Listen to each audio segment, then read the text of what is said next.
ರೊಕ್ಕದಿಂದ ಭೂಮಿ ಅಳೆಯೋದಲ್ಲ, ಭೂಮಿಯಿಂದ ನಮ್ಮನ್ನು ಅಳಿಬೇಕು. 1 ಎಕರೆ ಭೂಮಿ ಅದ ಅಂದ್ರೆ ಅವನಂಥ ಸಿರಿವಂತ ಯಾರೂ ಇಲ್ಲ. 1 ಬೀಜ ಹಾಕಿದ್ರೆ 100 ಬೀಜಾಗೆ ಕೊಡ್ತದ ಭೂಮಿ. ಹೌದಲ್ಲ ಹೇಳಿ? 100 ರೂಪಾಯಿ ನೀವು ಬ್ಯಾಂಕ್ದಾಗ ಇಟ್ರೆ 1 ವರ್ಷದ ನಂತರ 10 ರೂಪಾಯಿ ಕೊಡ್ತಾರೆ.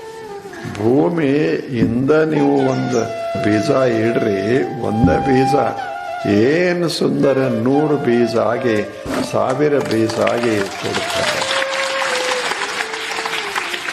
1ಕ್ಕೆ 1000 ಕೊಡುವಂಥ ಭೂಮಿಯಲ್ಲೇ 1000ಕ್ಕೆ 100 ರೂಪಾಯಿ ಕೊಡು ವರ್ಷಕ್ಕೆ ಅದೆಲ್ಲೇ ಇದು ನಿರಂತರ ಕೊಡ್ತಾ ಹೋಗ್ತದ.